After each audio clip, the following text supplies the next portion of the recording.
As much as I enjoy getting results, it wasn't satisfying my soul. It would just go viral straight away because nobody even knew what it was. It was crazy. Every day I have to get outside and move. So it did so much for me. I was like, I want to share this with other people, roughly every same time of every month, to not knowing when you're going to make money. Self-employed. Self-employed. Yeah. Initially, it caused me anxiety. You can look at things with a magnifying glass or a spotlight. You're amplifying all of the negative things by focusing on them. But one is that you lost concept of time when you do it. Two is that you would do it again for free. And three is that a devotion. That's powerful. Yeah. And I love that word. You know what I mean?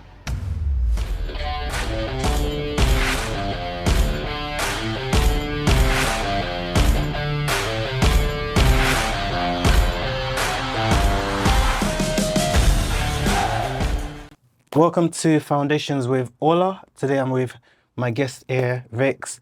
Rex is a special kind of guy, one of these people that's been through everything, that's done a lot, especially when it comes to fitness, when it comes to fighting, spirituality.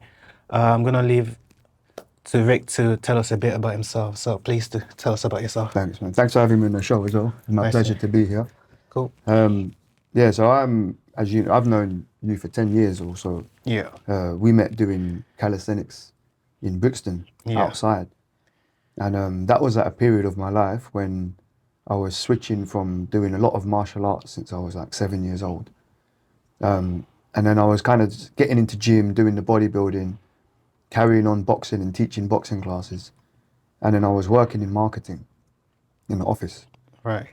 And then when I got to about 25, 26, I was already director of marketing in big companies. I had 7 direct reports. There's 7 people reporting to me, and I was only mid-20s. And I was thinking, yeah, I go wear a suit and make money and everything. But one day I woke up and I was like, you know, is this going to be my life? Like, I make a lot of money for that time, but it wasn't fulfilling my happiness. It was just kind of like a chore. That you have to go there and do this thing. And as much as I enjoy getting results and getting good at marketing or whatever I'm doing, it wasn't satisfying my soul.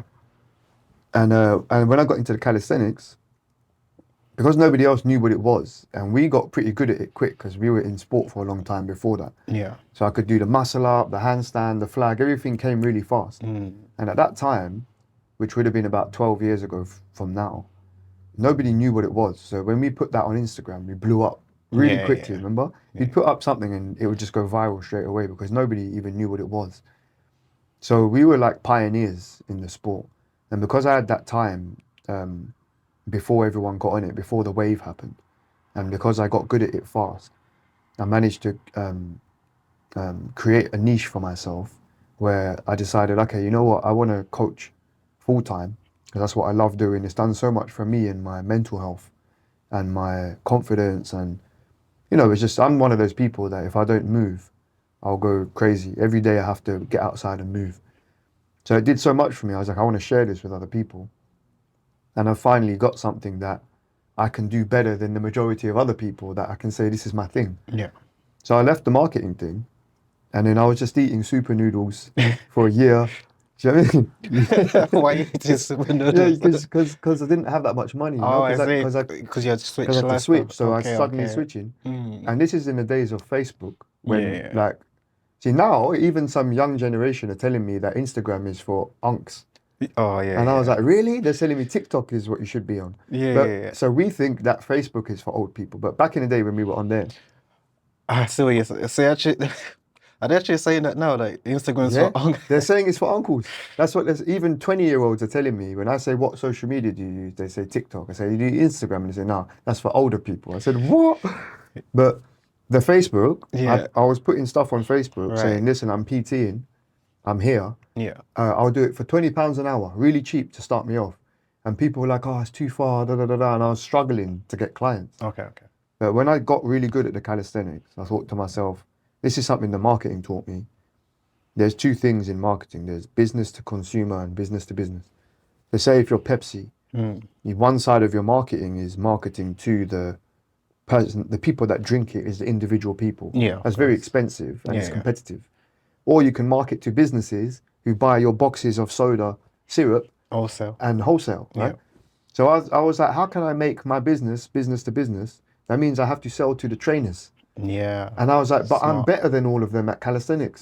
So why should I compete with them for the consumer? Yeah. I should train them to teach what I do, All right. I see. and that's Okay. business to business. Yeah. So then I can put the ticket price higher rather than the 20, 30 pound an hour I was making from PT. Yeah. I could charge £200 back then for one ticket for wow. the certification. Yeah. So I made a certification Oh, you actually for did that. calisthenics. Wow. Okay. And remember reps, Yeah. Of the course. register of Yeah. exercise, because Yeah. they disbanded now. It's Yeah. finished. Yeah.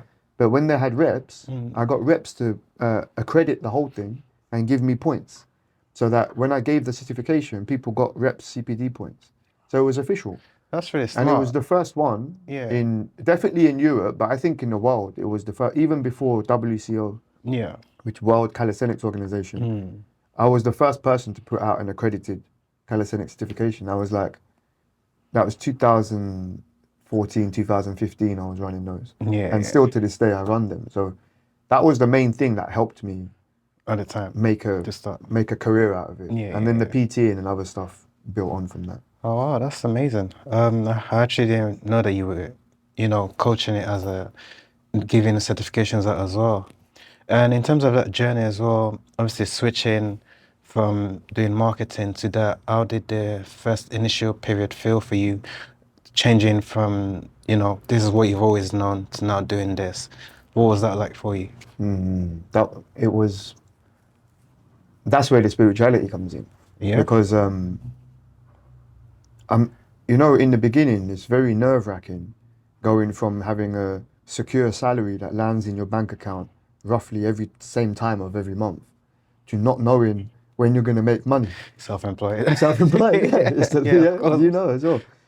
So initially it caused me anxiety, and I think everyone has this. There's part of me that didn't know if I believed in myself or not. Well, I believed in myself. Yeah. I didn't know if I believed that I could make something out of it, and if I could craft a life out of it that Yeah. could keep me, eating well and whatever else. Then I read some books. One I recommend is it's called Quitter, by John Acuff, I think his name is, Okay. the author, and he talks about a few concepts in there about how. So, for instance, if you think you want to change your career, we always blow things out of proportion, and we think, oh, if I lose my job, I'm going to be homeless. And it's like majority of people have a family they can stay with or friend they can stay with for a little bit until you get on your feet. There's different things you can do to keep yourself going until you find that thing you want to stick with. Of course. But because we get paranoid and anxious, we just say, oh, we're going to be homeless on the street. Things are our brain as well. That's just the brain works always That's it. to the extremes. Exactly. Yeah. So this book sort of gives you kind of tools and different ways to look at things, to reframe how you're looking at how to switch. So two things stuck out for me from that. The one was, he said you can look at things with a magnifying glass or a spotlight on a like a floodlight on a pitch. Yeah. So when you look at magnifying glass, you're amplifying all of the negative things by focusing on them. But when you look out at the big picture, you can see everything at once. Okay. So he was like, you've got to try to take, at different times, look at things in different ways. Don't just be stuck on one or the other. Okay. Then the other thing he was saying was that, he was like, if you don't know what you want to do, finding your passion is not about looking forward, what do I want to do?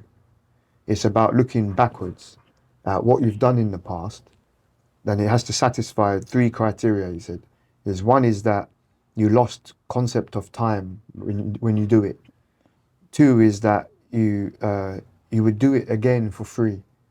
And three is that you feel so obsessed with it that you can't stop thinking about it. So you constantly, I bet you don't feel like you've been working the whole time when you have been doing all this stuff, because you lose time, you don't think about it, you would do it for free if you, so, that's it. That's actually It's the same with you, I know, because whenever I see you in the gym, you're just on it. And like, it's not just, for us, it's not just a thing about consistency. There's days when we're not as motivated as others, but it's in our blood to do this. We're just so interested in it. And when we're not doing it, we are thinking about it. You know what I mean? It's funny because I did a career switch as well. I studied media production at university at a production company with my Oh, wow. friends. And one day as well, I just thought, you know what? I'm really good at this, but there's something that calls me in the morning that I'm just drawn to it. Fitness is what, you know. And then before you know it, I did something similar to you as well. I thought, you know what, I need to make a switch because I don't have to motivate myself to get up to go and do this. But if I'm doing the media production stuff, it's like I have to read so much, but this comes to me naturally. As you said, it's in our blood, it's in us to just want to do this thing. So even if I wasn't getting paid for it, especially at the time, I wasn't actually getting paid for it, and I always enjoyed it. So I always just did it anyway. So yeah, I totally get But exactly were you what you're in this saying. shape back then? The thing is, I've always kind of like the way you've been doing calisthenics For a long and stuff. It's like it's just embedded in you. Of course, I've grown over the years as well. Right. However, yeah, it's just it's always been something that's been with me. I've always stayed in shape because I cannot not be in shape. If you know what I mean. Yeah, yeah. I'll just it's not my identity. If you know what I mean. So now these podcasts is where you're merging that or the old skills that you learned with Yeah. your actual natural passion and personality. Just like you learn with your marketing. The thing is, nothing is ever really lost in life. People are afraid to try things sometimes. You might fail, but you're gonna learn something from it. And I wouldn't call that a failure. I just found a better path for me because I'm still using those skills to today. Doing my podcast, whenever I need to film stuff or fitness, I'm still doing all of that as well. So yeah, I think we're very similar in terms of how we've sort of come up. But I will ask you, because I know that's not all you've done. You've done fights and there's just so many amazing things around you. I think you teach young people as well, Yeah, from what I've I did seen. that for a So long can you time. tell me a bit about this aspect of you as well? Which one do you want to start with? Whatever comes to you. Do you know something that stood out for what you just said when I was listening to you? And you said nothing's lost in life. And there's something really interesting about that as it transfers to not just fitness, but our development as human beings.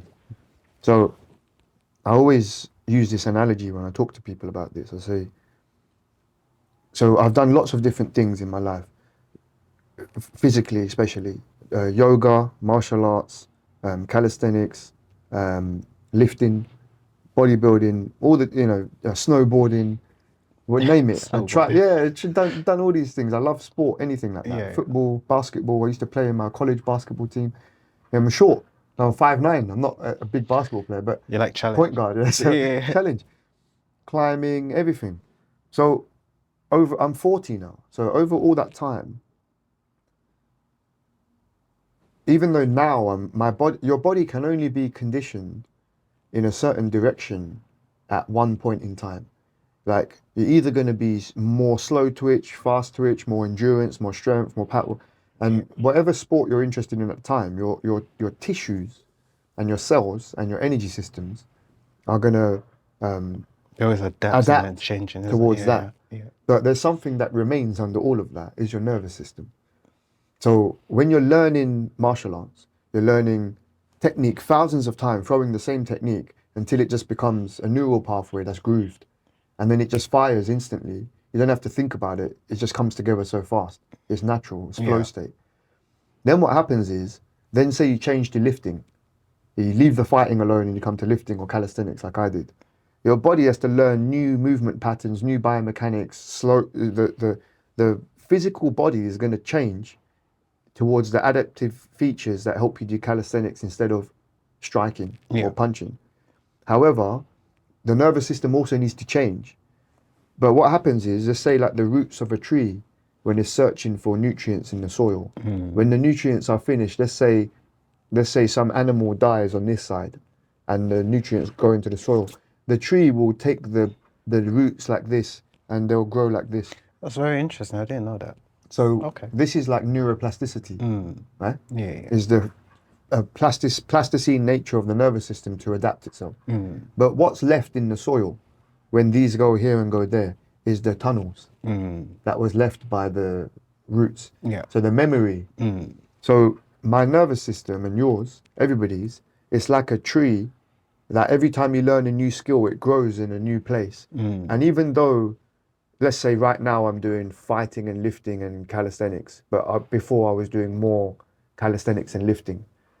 It's changed like this, but the pathways are still here, Yeah. even though I'm not sensitized to them right now. Yeah. Yeah. So that's why muscle memory is not really muscle memory. It's nervous system Nervous memory, memory. Yeah. nervous memory. So then if I choose to go back to calisthenics and get another world record, I can just pull my nervous system that way and I'll pick it up very quickly. Yeah. So that's why I liked what you said, nothing's lost in life. Yeah.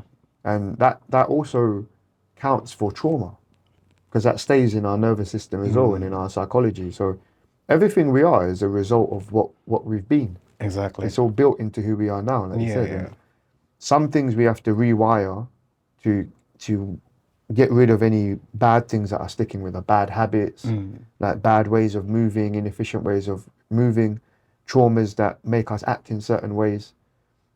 And then other things we want to develop to become better. So the yoga has a big impact on that because you can change and adapt your nervous system more readily when you have a good recovery system in place. And yoga is something you've been doing over the years as well? That's Have about you taught it as well 20 before? years, yeah, Oh, taught that as wow. well. Okay. But this is the thing, after the calisthenics started, when you're doing high level things like iron cross on rings and planches, the amount of pressure going through your joints because it's just so much.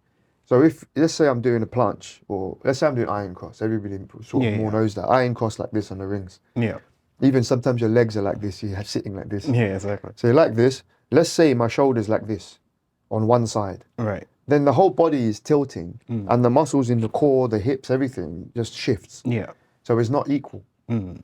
And then when I come off, I'm going to get pains in here because that's not, it's impinging my joints because of the inefficiency of the function. Yeah. So over 2 years of doing that, with driving so much tension into your joints through an inefficient way, you get injuries. Of course. And then when I started to get this pain, I was like, damn, I've been doing this 5 years. How am I going to do this in 10 years? I'm in pain already. Yeah. So I started learning about the mobility, the rehabilitation. So I not re-qualified, but further qualified Of course. in sports massage, osteopathic manipulation at London School of Osteopathy, got diploma in that. Did cupping, acupuncture. I traveled Thailand, Bali, all these places, picking up techniques from the massages that you get over there. Yeah. And bringing it all together into a system where I healed myself with these techniques and then I started teaching them. That would have been more like since 2018, so more 7-8 years ago I started doing that. Right. And then I made another certification Nice. to teach mobility and injury recovery Right. that trainers and therapists could do. Okay. So now I've trained over thousands of people to rehabilitate injured shoulders, injured knees, herniated disc, like bulging disc, Yeah, of course. broken wrist, all these kinds of things. So then where yoga sits in that, if I can explain, there's like imagine a scale like this. Yeah. So on this side, we're going to have what you call injury, pain. Let's call it pain. Okay. On this side, we're going to have elite performance. Right. So it's a scale. Okay. So here, you're going to have surgeons. Right. And then who's going to help you on this side? Because you're going to have major surgery, minor surgery, because it's broken. Yeah. Then you come out of this and you get someone that's post-surgery therapist Right. in the hospital. Okay. Is an osteopath or physio. Is going to maybe help you get standing on your feet again after you broke your leg. Then he's going to send you out to a general physiotherapist who's going to get your leg working to what I call common function. Right. Is walking, just course. general Normal. things, Yeah, but yeah. not sport. And then, so that's the healing part. And then you get to the middle, which is the area of mobility and yoga, Right. which is basically getting you into a point where you can be a bit more flexible than what you need to just walk around. Okay. To have a bit better mobility than, I can only lift my arm here before I compensate through other joints. Okay. So then we say, okay, no, actually, let's work this joint till it can go here. Now I can start to do overhead movements, Right. handstand, without using compensation of the back and banana back and other things. Yeah. So that's in the middle. And then you get the advanced mobility kind of stuff, and then it turns into strength conditioning. Right. And then elite, Okay. specific strength Sports. conditioning. Yeah. So you've got most of the trainers, they're working in the strength conditioning space. Mm-hmm. And some of them know a little bit of mobility and yoga. But as soon as someone gets injured, you have to refer them to a therapist. Of course. But what about if you know enough about mobility, yoga, and some therapy Yeah. that you can keep them away from that pain side? And when something starts to develop, you spot it. Yeah. So you give them pull-ups or Right. squats as an exercise, and they start doing them. And you look at them and you say, every time you do a pull-up, your arm's going like this. You can't just tell them, put your arm down, put your arm down. You have to take them off the pull-ups and say, now Yeah. we're going to take a step back. We're going to fix your shoulder. Refine it. Yeah. We're going to refine it. We're going to do articulation, mobility exercises. Yeah. We're going to do some massage ball release. Okay. You don't need to be a therapist to So now teach someone this- how to use a massage ball. Yeah. Of course. You have to know how to use that as part of a system to rehabilitate the joint. It's only what I've learned is what distinguishes a therapist technically Yeah. from a trainer Right. is simply hands-on. So you want to do massage of the tissue, you do sports massage. Yeah. You want to move the joints, you have to do something osteo or physio. Yeah. And then you want to cut and stitch, you have to be a doctor. Yeah. Of course. So I don't want to be a doctor. I don't even want to do manipulation of joints. Yeah. And tissue manipulation, I'll do it if I think someone needs it. But the thing is, let's say you got chiropractors or massages. Everybody's had a massage. Some people had chiros. You go there and they crack you back into place, or they rub you so it feels better. Yeah. In a few days, it hurts again. Yeah. And if you don't correct the things as If you well, don't correct the it. movements that you So- are messing around, That's it. it's only gonna come back. So therapy, it's only to get you back to a point where you're feeling okay.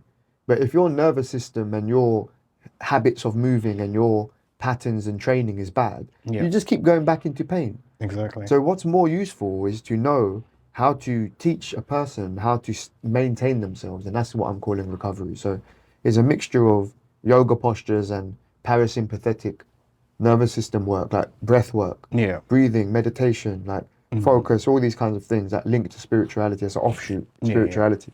It doesn't have to be spiritual for you to do it. It has a calming and recovering effect on the body. Exactly. Then the mobility is to do with performance. It's not about recovery, it's about performance. The better you can move, the better you perform. That's it. So you've got performance, recovery, and then the last bit is about maintenance. So I like this phrase that people say, if you give a man a fish, you feed him for a day. Yeah. If you teach him how to fish, you feed him for life. So I'm like, I can massage you if you need it. But what I'm going to teach you is how to massage that yourself with a massage ball or your fingers. And I'm going to teach you the frequency and the method to do it, along with the stretches for the same muscle and how that links into the joints, and teach you how to maintain your own body. Yeah. It's a gift, Of course. you know? Yeah. Once you know these things, you have it for life, and And it's that's part of you. longevity. Yeah. Because me and, how old are you now? 39. 39. So we're both similar age. And look at the shape you're in. Amazing shape for 39 and same.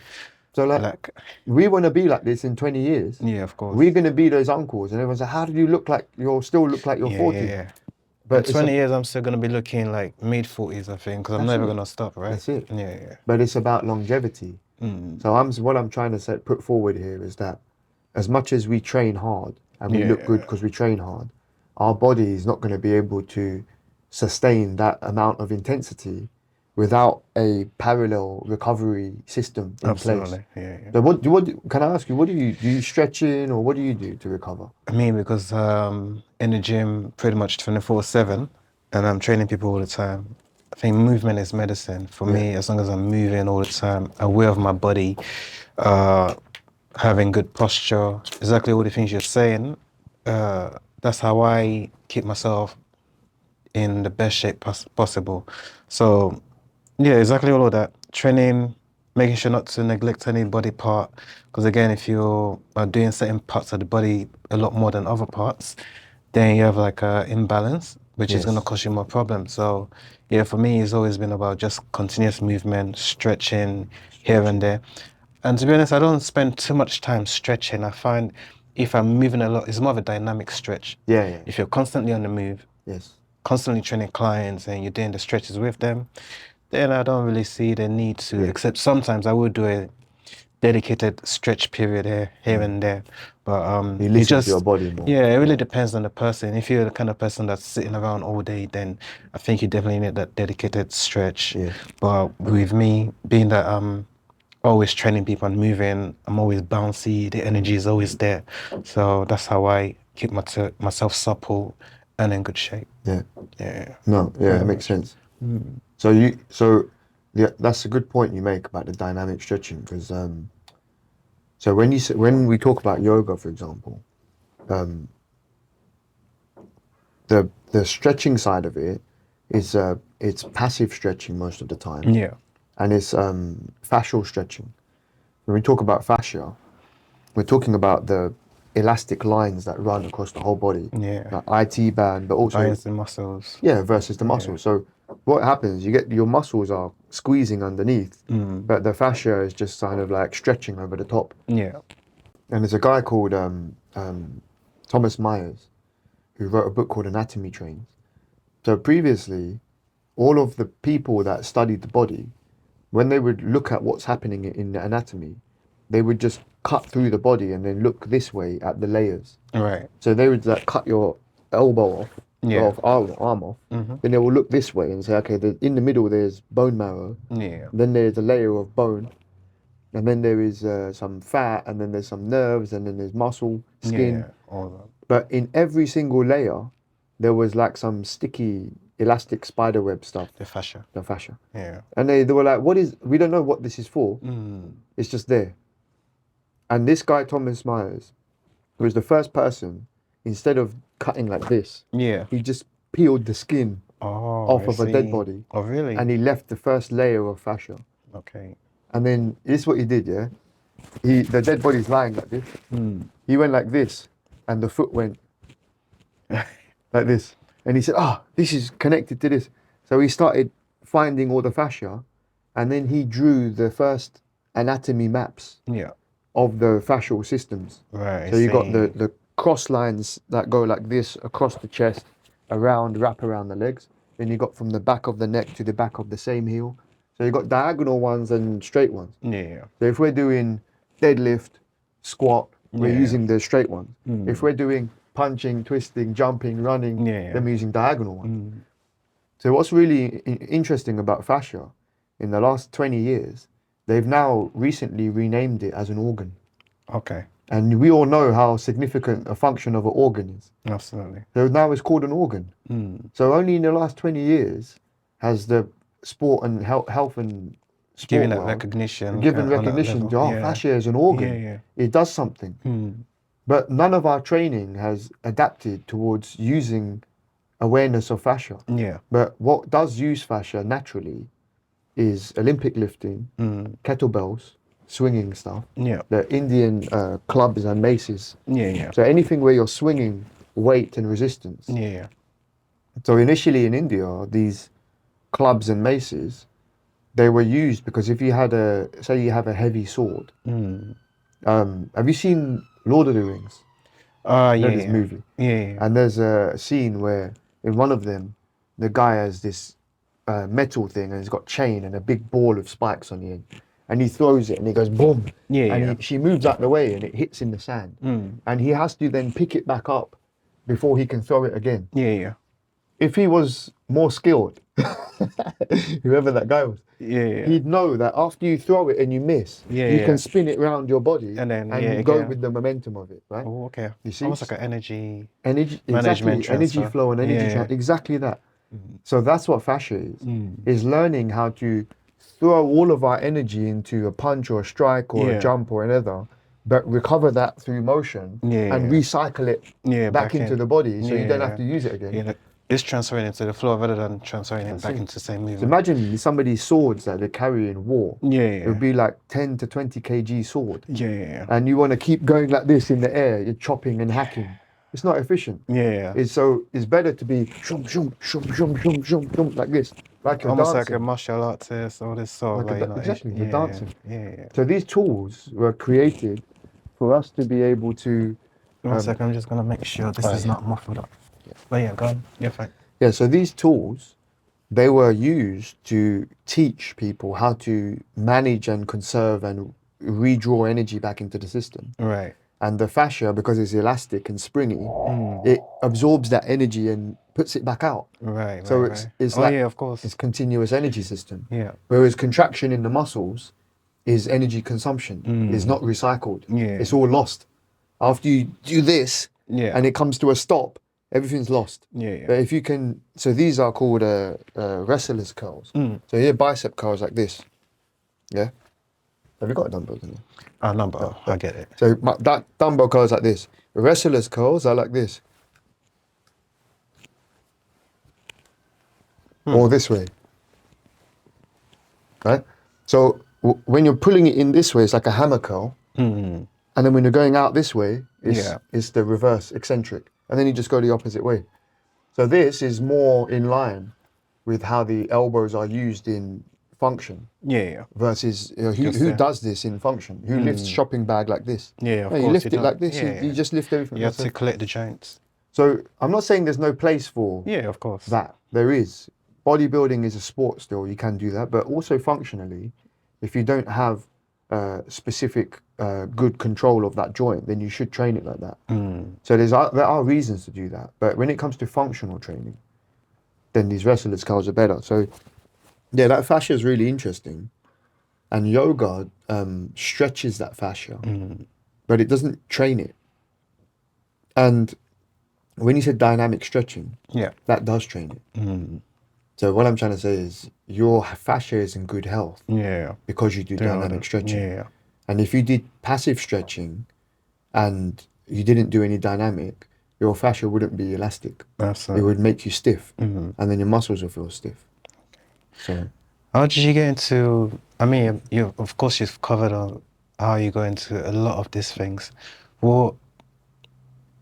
Why was it so important for you to know so much in depth about all the different aspects of it? Had you been in injury before? Did you know someone that had injury? What was it for you to make you want to learn about fascia, learn about how all the joints work, and read about all these different authors? I did biology at university. Right. Okay. And then I went into marketing, which is weird, right? So I did biology because I was just interested in the body and animals as well. I love animals, wildlife, nature. I'm so into the earth and the planet and biological systems. So I did biology, University of London, Royal Holloway. And then it was actually paired with something called science communication. Right. So I had to make a magazine that explained scientific things to kids. Okay. And then I had to make a nature documentary and go and film some birds and stuff like that. So Okay. the media side was there Right. for a couple of modules. The Okay. rest was like anatomy, genes, wildlife, statistics, population behavior, all this kind of stuff. Yeah. So then I went to do marketing because I thought I wanted to wear a suit and make money. But again, I couldn't deny my natural interest in the body. So that's where it started. And then when I started picking up the extra information about mobility and fascia and all this stuff, because I have a background in biology, it was very easy to read journals and be like, oh, I understand. But if you've not been taught how to read a journal or what these words mean, or like all the Greek words, and the structure of a cell and what is mitochondria and its role in energy and all this stuff. Because I knew that, when I started to learn the actual use of biology in sport, then I realized, wow, like even in sports science, they don't teach you that level of biology. So here's something interesting. I think you'll appreciate this a lot. Okay. Because you're one of the only people, or a few people I know, who, for your stature, for your height, you have a lot of muscle, but you're still so powerful and functional. The majority of people that carry the amount of muscle you carry, they're not as fast or powerful as you. So that's why I've always been quite impressed with you. Thank you. But one thing I do tell a lot of people is you don't need size to be strong. That's not the indicator of it, but it helps. So this is one of the ways that I like to help people understand what is strength when we ask that question. Because sometimes you see really skinny people doing really crazy strong things. So this is where the biology helps. And I'll translate it into a way that a layman can understand, right? So let's say your bicep has 1,000 muscle fibers, for example. It'll have lots more, but just take that number 1,000. And let's say mine is half the size of yours. So mine has 500. Yeah. So you've got twice the muscle mass of me in that muscle. So technically, you would think that this bicep can produce more force than mine. But when we look at the biology of what creates the force in the muscle, the first thing is the nervous system. So motor paths Yeah. from your central nervous system. There's a thing called a motor neuron, which it comes out from the spinal cord, and then it will touch a certain group of muscle fibers, but not all of them. It's like, think of like packs of spaghetti. Yeah. Yeah, little bunches of spaghetti are the muscle fascicles. So it will touch a couple of those packs of spaghetti, and then muscles don't contract at 50% or 20%. They either come on or off. The switch is on or it's off. Yeah.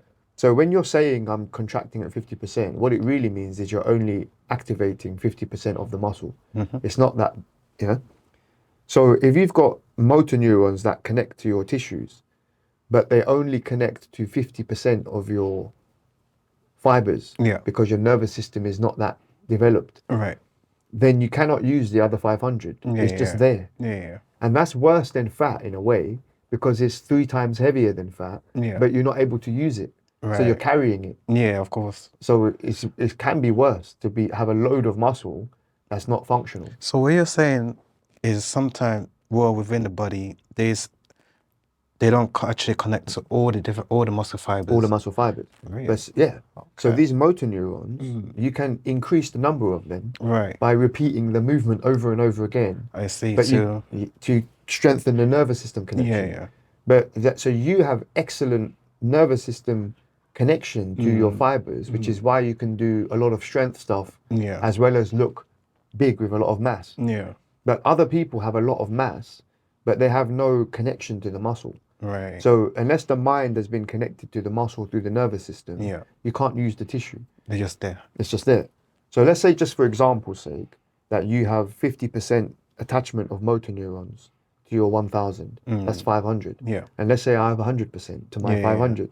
Then we're both using 500 fibers. Similar. So Probably that- worse for me because I'm still carrying even Still extra. carrying extra 500. Rather Exactly. than, yeah. So first of all, let's just say we're equal there, but you've got a slight disadvantage because you're carrying, or this whoever this hypothetical person yeah. is carrying 500 extra fibers of weight that he can't use. Yeah. But otherwise, we're equal on what we can use. Yeah.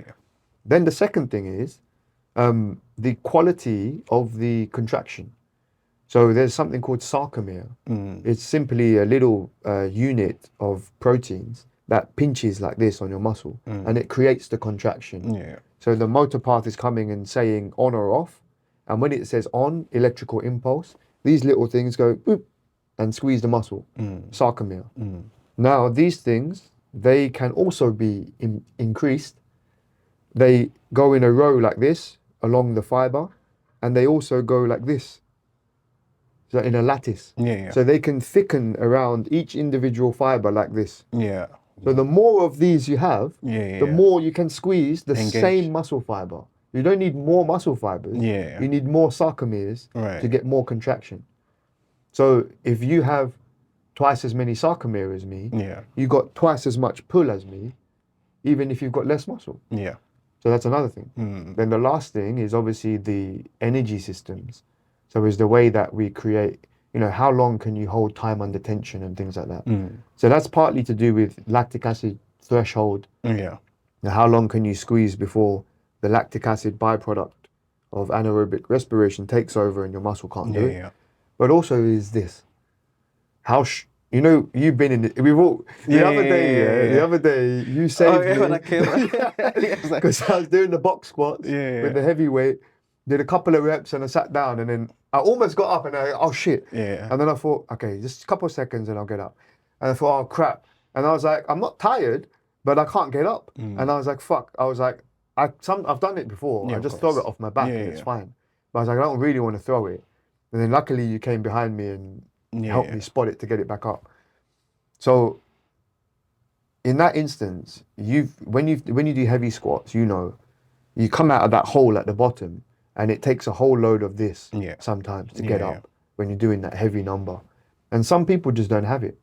They don't have the capacity or the willpower or the drive to so aggressively want something that it's like when you watch the movie and someone's got to run that last distance to save someone. Is this something you train as well? Yeah, it's your Okay. mind, right? It gets trained. Okay.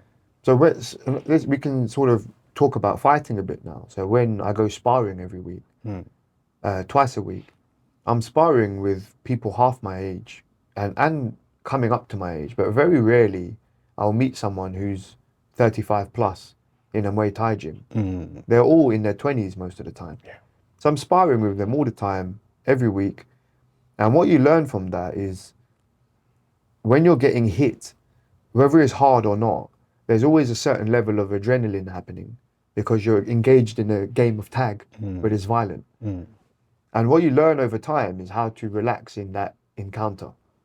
So what you're actually learning is adrenaline control, stress control. So then when you come out of that and you're in the street and somebody might shout something at you or somebody might say something rude to you, you're not so reactive because you're like, listen, I get punched in the face twice a week. Yeah. And all you're doing is calling me a name. You think that hurts me. I don't give a crap what you want to call me. But, you know, so like another person who hasn't had that regular experience of being pressured, doesn't have to be being punched. Yeah. It can be just Exposure to exposure to your wife shouting at you every day. It can be anything. Okay. But learning how to control that adrenaline, that stress. So people do ice baths a lot. It's the same thing. They're trying to control their cortisol and adrenaline by spiking it on purpose, by putting themselves in a dangerous situation. And then you have to learn how to control yourself through it. And that is nothing to do with training your body to handle more adrenaline. That's training your mind. Because your body's being dumped and flooded with hormones. All the time. Yeah. So you get adrenaline and it's going to come in your body. You can't stop that. That's a natural thing. But you can control how you handle that hormone surge. And then when you think about that, when it comes to other hormone surges that make you depressed, sad, angry, whatever, even happy, you're able to maintain your composure through whatever they are. I think that's a very powerful thing, you know? Absolutely. So this is one of the good things you say you get from actually fighting. yeah. Okay. That is one of the really best things you get from it, is becoming a calmer person. You'll very rarely meet a highly trained fighter who's aggressive in real life.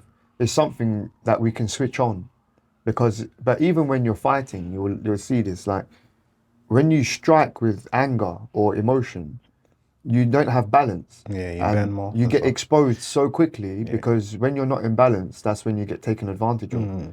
The person who has the most composure and control, even when you're being bam, bam, bam, bam, stormed and kicked, if you can just stand there and do this, and that's the first thing, is can you cover yourself and defend yourself when someone's being an onslaught, and just trust and know in the wisdom that he can't maintain this forever. He has to stop at some point, and in that point when he stops is when I'm gonna take my turn.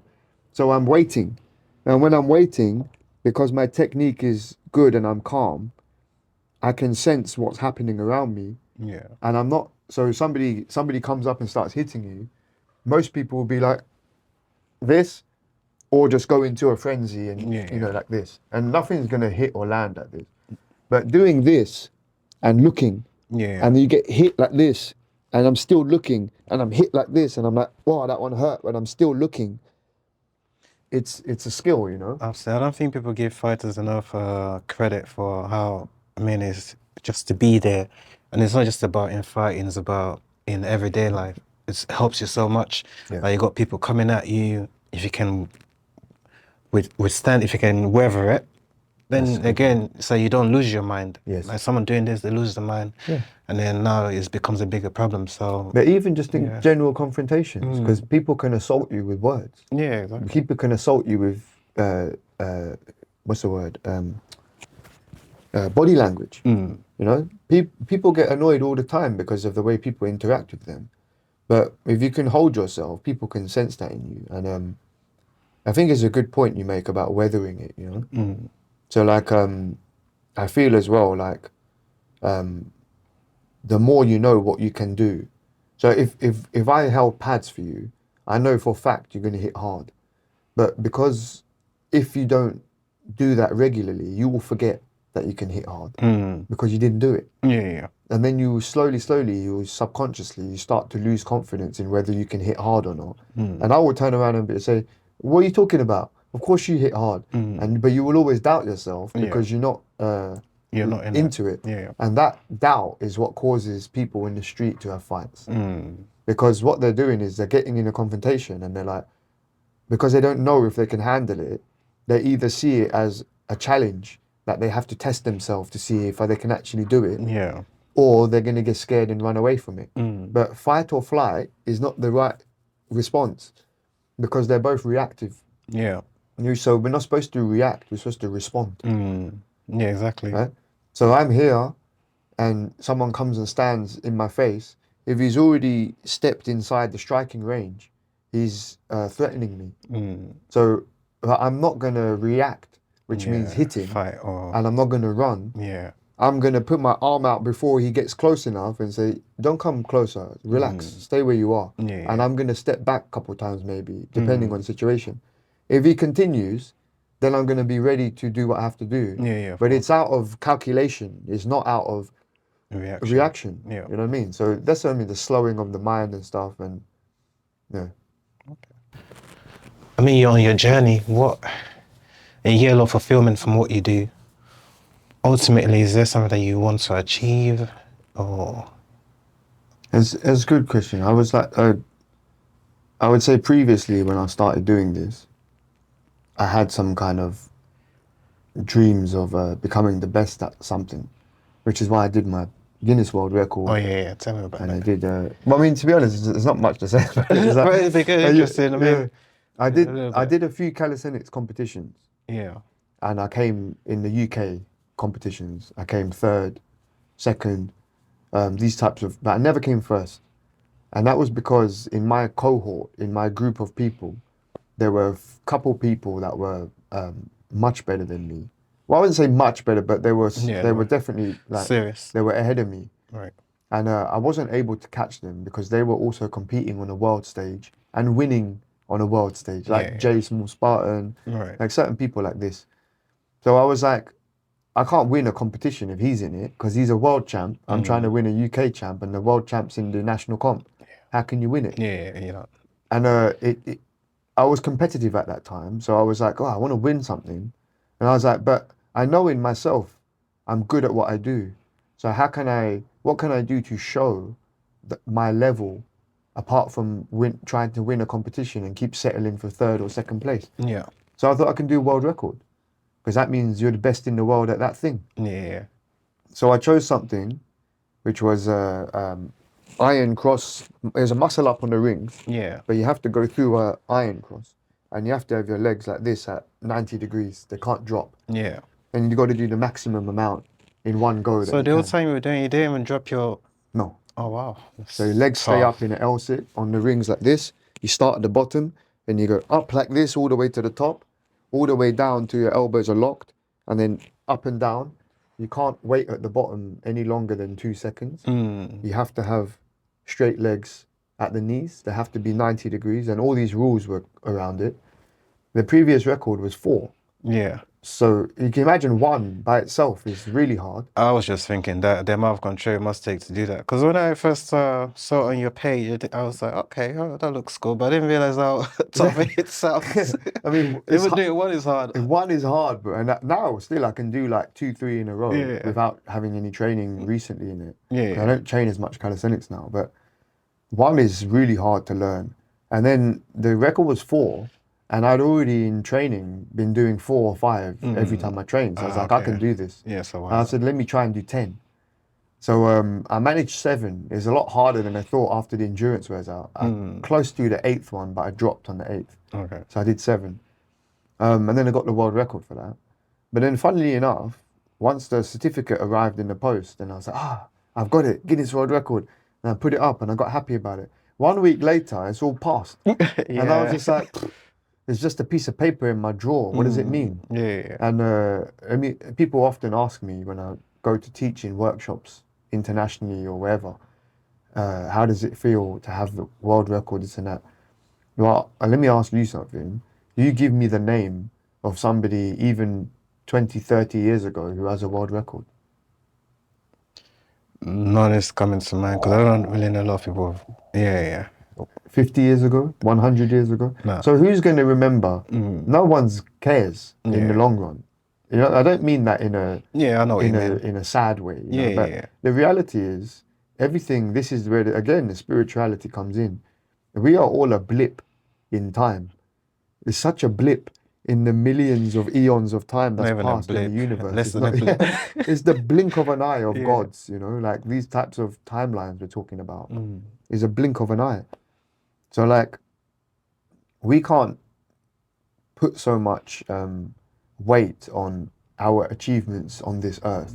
They don't really mean that much. What matters more is the conduct of our spirit and the way in which we hold ourselves in terms of our righteous behavior.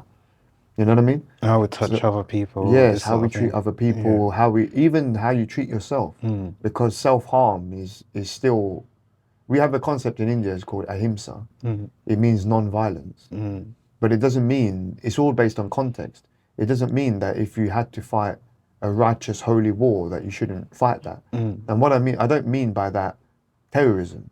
What I mean by that is if somebody or army or whatever group of people come to oppress your people in your native land, and somebody's on your door trying to attack you, then you should defend yourself. Of course. You shouldn't just turn around and say, oh, whatever. No, you have to fight. Not just for yourself, but for those who cannot fight. Yeah, you have to fight for them, right? So in that sense, we have to be strong enough in the mind to do difficult things when we have to. But outside of that, so everybody likes to use, in yoga world, likes to use this concept of ahimsa to talk about, don't use violent language, don't hurt people, don't hurt their feelings. That's violence. It's not ahimsa. You know, ahimsa is non-violence.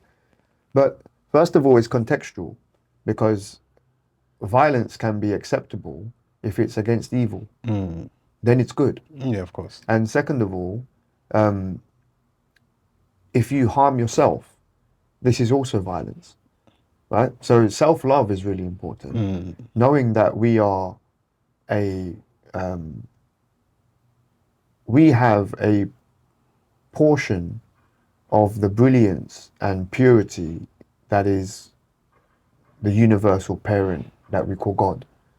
Whatever form or function you think that's in, there is like a cause of all effects. There is a source of all consciousness. Yeah. And whatever that thing is, we can, for the sake of the conversation, call it the English word God, which means this singularity of thing. But what I'm saying is, when it comes to our behavior, if we're not joined in some kind of bigger concept of keeping good triumphing over evil, then individualism takes over. And that's one thing that spirituality helps you with, is keeping your course. So that you can be a fitness person, you can be an engineer, you can be a technologist creating AI, you can do anything. But all these things, like this is a question of mine recently, it's kind of off topic, but still interesting, that somebody said, oh, there's so many things wrong with the system. The system's broken. And somebody turned around and said, there's nothing wrong with the system, it's the people running it. Yeah.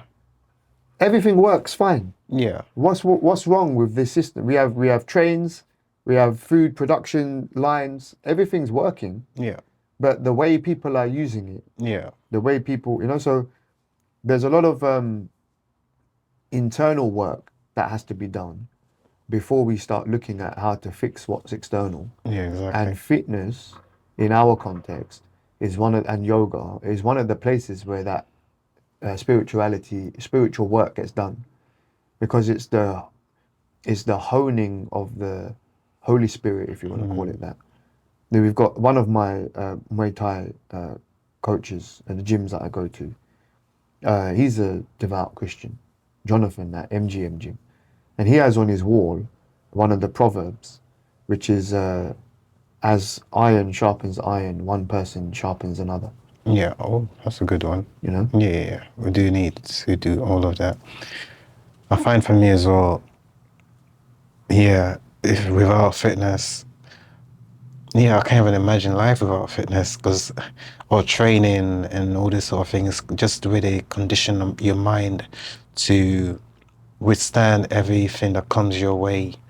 I mean, you get strong in the mind, strong in the body, and so I do find it hard. I mean, I just don't understand how people are not really into this world of ours and they're just in other worlds, because that's basically the foundation of discipline. If you have discipline, it means you can be disciplined to get up, do this, disciplined to eat well, disciplined to listen to people, disciplined to treat people well. It all comes down to what we do.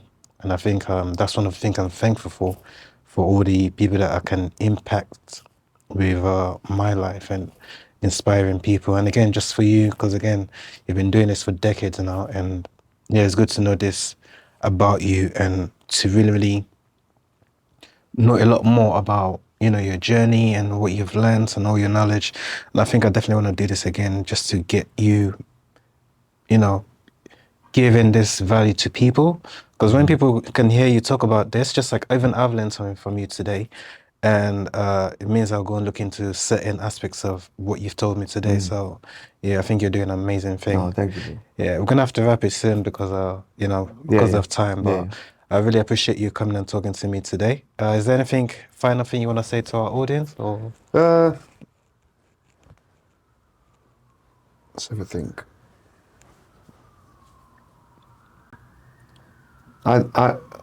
It's a bit of a generic thing, but because we're talking about dedication, and I 100% agree with you. Dedication over inspiration. What I mean by that is, so I love it when you inspire me as well. We all inspire each other in different ways, and for different reasons.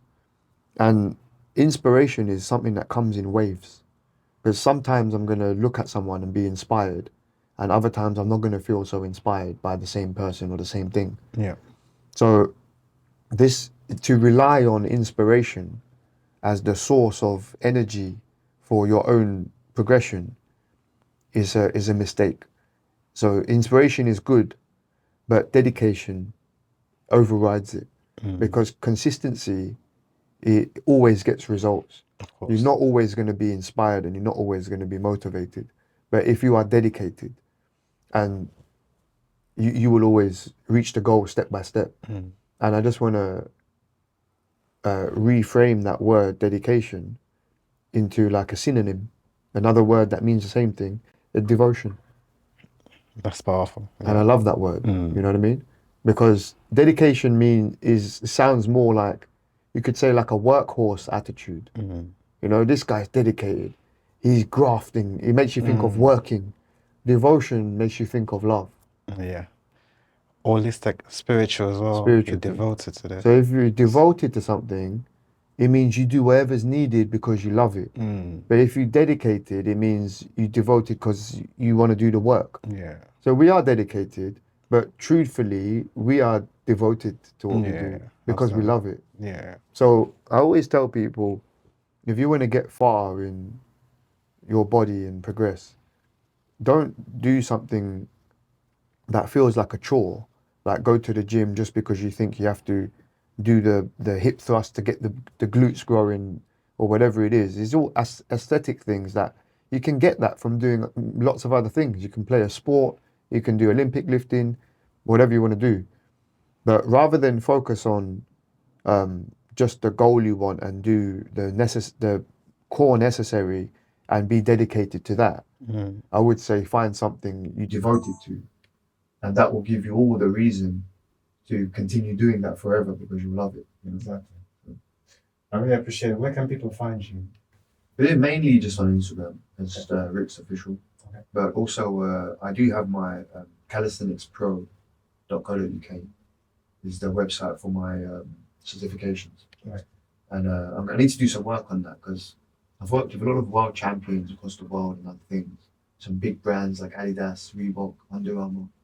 Okay. Had some Amazing. campaigns with them and stuff. And Oh, I don't do so much of that stuff anymore, but I want to put it up there in one place so we can see all the things I've done, you know, because as we've seen, it's quite hard to put it across yeah. in a small amount of time Of to course. someone what you've done and stuff. So yeah, that's Alright, really cool. cool. Really Thank appreciate you, you bro. talking to me Much today, love. and we'll have you back here. Please do come. Yeah, cool. Anytime. Thank you. Love.